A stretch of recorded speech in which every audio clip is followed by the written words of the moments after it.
Hindi ho ito biro eh. Malaki po ito, malaking barko na kung saan maraming taong nakasakay. After na malunod yung napakalaking barko, maraming taong nawala, maraming taong nasawi.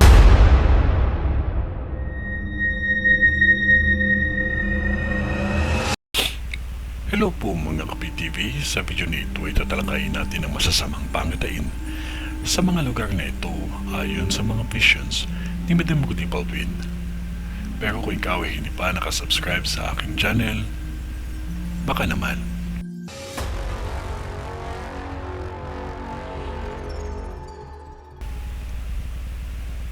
Zamboanga, Tagum, Dipolog.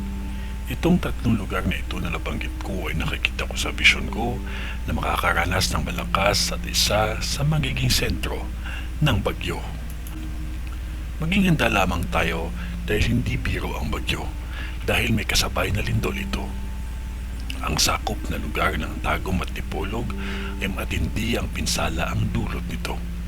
Magdasal na huwag na itong maganap pa ang nakikita ko sa vision ko. Kulay itim at animoy kumukulong putik na galing sa mga lupang nabitak. Ganon din na magaganap sa Zamboanga. Nagkaroon ng maraming problema sa sasakyang pangimpapawid. Dinadasal ko na huwag na itong maganap dahil sa vision ko may sasakyang pangimpapawid na maaksidente sa bansa natin na mangyayari pa lamang. Suriin ang mga makina ng mabuti at kailangan maayos ang panahon.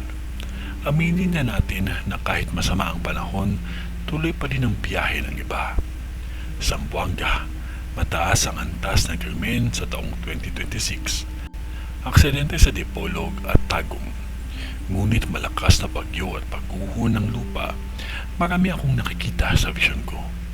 Lalo na sa lugar ng Tagum at Dipolog na halos ang lupa ay nahati ito ng mahaba na halos humihiwalay na sa kanyang nasasakupan sa lakas ng pagyanig.